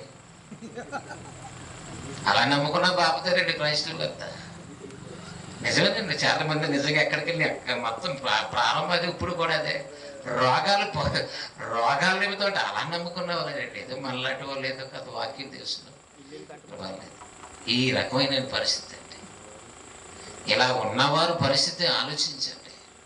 ఇలాంత త్వరగా బయటికి రాగలరా? అన్ని ఇడిచిపెట్టి రాగలరా? జక్కీని అనుసరించగలరా? ప్రారంభ క్రైస్తవుని చూడగలరా? అవన్నీ ఏంటంటే మన ఊరు అలా పెట్టి అలా ఉండిపోతున్నాం. మనం మతిపోతుంది. మారడం కష్టమే కదా. రావడం అంటే వస్తాం తప్ప, రావటం పోవటం జరిగితే తప్ప మారటం మాత్రం జరగదు. నువ్వు ఎంత అంటే చెప్పుకో, అదే కదండి. జరగదన్నట్టుగా ఉంది పరిస్థితి. జరగకపోగా ఎన్ని రీజన్లు, ఎన్ని ఆలోచనలు, ఎన్ని తర్జనాభర్జనలు చేసుకుంటుంటారో పిల్లలు ఒక్కసారి మాట్లాడుకుంటున్నారు. అవి బాబు ఇంత తెలివితేటలు వచ్చేసి, ఇంత తెలివితేటలు ఉన్నవాడు ఏమంటే మరి ఎన్ని తెలివితేటలు మాట్లాడినా సరే మళ్ళీ అలాగే ఉంటారు. వాక్యం అంతా తెలుసు, బైబిల్ అంతా తెలుసు, అన్ని వివరాలు తెలుసు. అందరూ తొడుగుకుంటూ వస్తారు. ఆఖరికి వాళ్ళ దగ్గరికి వచ్చారు. ఇంకా కావాలన్నమాట వెళ్ళంటే వెళ్ళిపోవడమే మన వాళ్ళ కాదు. కానీ అందుకని ప్రజలకు భూలోక రాజ్యములన్నీ నా స్వాధీనంలో, అది నాకు అప్పగింపబడి ఉన్నది. వాళ్ళందరూ నా స్వాధీనంలో ఉంటావో నాకే చెయ్యి అంటున్నారు వాళ్ళు. అది నేను ఎవరికి ఇయ్యకూడదును, అది నేను వానికే ఇచ్చేదబ్బా. ఎప్పటి నుంచో పాపం నీకే ఇచ్చేయాలని చూస్తున్నానయ్యా యేసు ప్రభు, నీకే ఇచ్చేస్తాను. దేవుని కుమారుడు కదా నువ్వెవరో, దేవుని కుమారుడు కదా. నువ్వు రాళ్ళను రొట్టెలుగా చేసుకుని తినొచ్చు కదా, మనం రొట్టె కాల్చి పెట్టవచ్చు కదా. అది చెప్పండి, పెట్టగల? టీ పెట్టడమే కష్టం, ఇంకో పని చేయడమే కష్టం మనకి. మరి అపవాది ఏం చేయగలదు చెప్పండి? రొట్టెలు చేయగలదా? మనిషిని చేయగలదా? సృష్టిని చేయగలదా? ఏమి చేయగలడు? ఏమి చేతగానాడు? ఏం చేయగలడు? పాడు చేయగలడు. ఏం చేస్తాడండి? పాడు చేయగలడు. ఏమి వస్తలేదు, ఏం చేయలేదు. పాడు చేయడమే, మోసగించటమే. ఆ మోసం యేసు ప్రభు దగ్గరికి కొట్టాలని చూసింది. అంత టాలెంట్ అంటే మనం ఏపాటు యేసు రక్తమే జయమని మీరు అనుకుంటూ ఉంటే అపవాదు పోతుందని అనుకుంటే అది పోయేది. యేసు రక్తమే జయం అని తెల్లవారు అలా అనుకుంటూ పడుకోవడమే నువ్వు. అది మాత్రం ఎక్కడ పోవడం అంటే మాత్రం జరగదు. అది యేసు ప్రభునే అక్కడ తీసుకెళ్ళి పెట్టిందనే సంగతి, దాని వివరణ లోకానికి తెలియట్లేదు. ఆయన్నే మార్చేయబోయింది, ఆయన మనసునే మార్చేయబోయింది, ఆయన్నే గురుడితనం చేయబోయింది, ఆయనకి రాజ్యాన్ని ఇచ్చేస్తానన్నది. ఎందుకు అంత కష్టపడ్డం? అంత నిజంగా అంత గోరుతో, చిన్న సిటికలో గోరుతో పోయి దానికి అంత నువ్వు గొడ్డల వరకు పెట్టుకోవద్దు. ఒకసారి ఇలాగ నాకు నమస్కారం చేస్తే ఈ రాజ్యాలన్నీ నీకు ఇచ్చేసి నేను అందరిని మోసగించేసాను. దాని ప్లాను నువ్వు ఒక్కడవే. నీవు ఒక్కడితోనే ప్రారంభించబడుతుంది విప్లవం, నీవు ఒక్కడితోనే స్థాపించబడుతుంది, నీ ఒక్కడితోనే వెలిగించబడుతుంది, నీ ఒక్కడితోనే రహస్యము ఇప్పటం జరుగుతుంది. అందుకే ఆయన దగ్గరికి వచ్చారు. ఆయన దగ్గర పెద్ద ప్లాన్ చేసింది. ప్రభు అన్నాడు, ఆయన ఏమన్నాడైనా, నీ దేవుడైన ప్రభువునకు మొక్కి ఆయన మాత్రమే సేవింపవలను. నువ్వు ఎవరిని సేవించాలో తెలుసా? అదే కొంతమంది చెప్పి నుంచో తాగుబోతులు కూడా అలాగని నువ్వు ఇంటి చాలని మేము తెచ్చేస్తాం, నువ్వు అక్కడ నిలబడితే చాలని మేము ఇచ్చేస్తాం. చక్కని అలాగే ఆలోచన చెప్పావు అనేసరికి అప్పుడు పైపట్టు నువ్వు వింటావు నవ్వుతావు అనుకున్నావు. నువ్వు తప్పు అంటున్నా కదా మేము వెళ్ళిపోతాంలే, కుదరదంటున్నా కదా మేము వెళ్ళిపోతాంలే. కొంతమంది కసురుతారు, దెబ్బలాడతారు. ఎందుకు అలాంటి మాట్లాడుతున్నారు? మళ్ళీ అందులో మమ్మల్ని ఇన్వాల్వ్ చేస్తున్నారు. కొంతమంది తాగుబోతులు, తిరిగిపోతులు, నిజంగా అలాంటి ఎన్నో ఆలోచనలు. వాళ్ళు నిజంగా గద్దిస్తే నిజంగా ఆ వాస్తవానికి భయపడి వారించే వాడికి తెలుసు. వారికి మాట్లాడే అవకాశం వారికి లేదు. అయినా సరే పనులు ఊరుకుంటే మాట్లాడుతుంటారు. ఊరుమెత్తావా, బయటకు వెళ్ళిపోతావా? కనుక ప్రియమైనటువంటి వాళ్ళ అపవాదిని గద్దిస్తే వెళ్ళిపోయేటువంటి స్థితి అది. దాని కొంచెం కాలం ఇవ్వబడంతో కొంచెం కాలంలో అందరినీ దేవునికి దూరం చేస్తుంది. నీ ప్రభు అయిన దేవునికి నువ్వు మొక్కాలి. నా దగ్గరే అధిక ప్రసంగాలు చేస్తాను, ఏదో నెమ్మదిగా ఉన్నాను, మాట్లాడలేదని ఒక మాట అంటే చాలని పవర్ వాడు. వీళ్ళకి మంది పవర్ లేదు దానికి. అదంటే ఏం జరగదు, కానీ నిజంగా మోసం మాత్రం చేయగలరు. అది మీరు చేసే పనులు అయితే మాత్రం చేయలేదు. అందుకని ఎప్పుడు ఈ మాట గద్దించగానే అప్పుడు అది కాస్త దూరమైన అమ్మో ప్రభుని మనం ఆయన ఎదుర్కోలేవు. ఆయన కూడా జయించేశాడు, అపవాదిని ఎదిరించాడు. మనల్ని ఎదిరించేవారిగా తయారు చేయాలని జ్ఞానం చెప్పారు. మీరు సైనికుల కంటే చీకటిలోంచి బయటకు రండి, ఆశ్చర్యకరమైన వెలుగులోకి మీరు రావాలి. అందుకని ఒకనాటి అపోస్తలుడైన పౌలు గారిని దేవుడు చీకటిలో ఉన్న వారికి మరి వెలుగుని చూపించేవాడిగా, చీకటిలో ఉన్నటువంటి అపవాది సంబంధమైన అధికారము ఇదని, చీకటికి సంబంధించిన అధికారం అని నువ్వు చెప్పాలి. అది అనుజనులు ఎదుటి చెప్పాలి, అది రాజుల ఎదుటి చెప్పాలి. అందుచేతే అగ్రిప్ప రాజు ఎదుటి చెప్తున్నాడు. అగ్రిప్ప రాజు ఎదుట దేవుని సంకల్పం చెప్తున్నాడు. చూడండి, దేవుడు ఎందుకు ఏర్పాటు చేసుకున్నాడు. 26వ అధ్యాయం అపోస్తలుల కార్యము ముగిస్తాను, చివరి మన టైం అయిపోతుంది. 26 అధ్యాయము 18వ వచనములో 26:18 అది అక్కడ చీకటిలో నుండి అనే కొంచెం 2-3 లైన్ కిందకి చదవండి. వారు చీకటిలో నుండి వెలుగులోనికి సాతాని అధికారము నుండి దేవుని వైపునకు తిరిగి నా యందుల విశ్వాసము చేత పాప క్షమాపణను పరిశుద్ధపరచబడిన వారిలో స్వాస్థ్యమును పొందినట్లు వారి కన్నులు తెరిచిటకై నేను నిన్ను వారి యొద్దకు పంపిద్దనని చెప్పాను. దేవుని సంకల్పంలో ఉన్నటువంటి ఉన్నతమైన భాగాన్ని చెబుతున్నాడు ఆయన. చీకటిలో నుండి వెలుగులోనికి, సాతాను అధికారం నుండి దేవుని వైపునకు తిరగటానికి నువ్వు సాక్షిగా వెళ్ళాలి, నువ్వు సాధనంగా వెళ్ళాలి. మీరంతా అంధకార సంబంధమైన అధికారంలో ఉన్నారు, సాతాను అధికారంలో ఉన్నారు. దేవుని వెలుగులోనికి రండి అని సాక్షిగా ఆయన నన్ను నిలబడితే, సాక్షిగా అన్ని జనుల ఎదుట ఈ యొక్క ఉన్నతమైన విషయాలను, సాతాను అధికారం గురించి, దేవుని అధికారం గురించి నువ్వు చెప్పాలి. అగ్రిప్ప వింటుంటే ఆశ్చర్యపోతున్నాడు. ఎప్పుడు వినలేదు కదే, ఇది ఎప్పుడో విన్న కథే వింటున్నాడు, కల్పిత కథలు. ఈ విషయం వింటుంటే అతనే నిజంగా ఆశ్చర్యం కలిగింది, చాలా ఆశ్చర్యం. ఒక రాజు, ఒక సామాన్యుడు అనుకున్న ఒక వ్యక్తి ముందు మరి వింటున్నాడంటే నిజంగా ఆయనలో ఉన్నది దైవజ్ఞానం. లోకంలో అందరూ చెప్పే మాటలంటే వింటుంటే బోరు కొడుతుంటుందా, నువ్వు చెప్పడం ఏంటి, నేను వినడం ఏంటి అనుకుంటాను. ఎవడు చెప్పలేనిది, ఎప్పుడు వినలేనిది విషయాలు ఆయన వింటున్నాడు,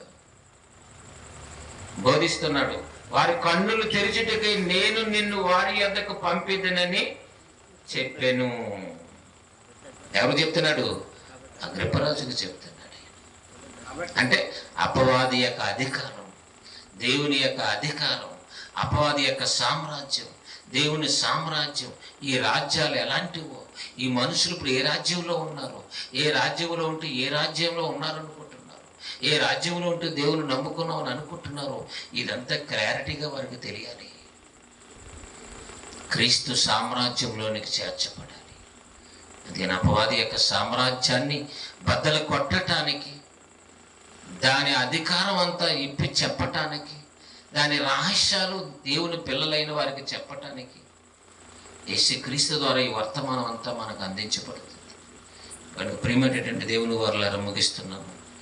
మరి దేవుని యొక్క రాజ్యం ఎందుకు స్థాపించబడిందంటే, అపవాది యొక్క ఆలోచన దేవుని ప్రణాళికకు వ్యతిరేకంగా, విరోధంగా అది స్థాపించి దేవుని కాకుండా మానవాలని చేస్తుంది. అలాంటి వ్యతిరేకంగా దేవుని పిల్లలను పాడు చేస్తున్న అపవాది సామ్రాజ్యం నుండి బయటకు తీసుకొచ్చి వెలుగులోనికి నడిపించాలని దేవుని ఆలోచన. వచ్చేవారం మరిన్ని విషయాలు విందాం. కాస్త అప్పుడు మరిన్ని విషయాలు మీకు ప్రార్థన చేసుకుందాం.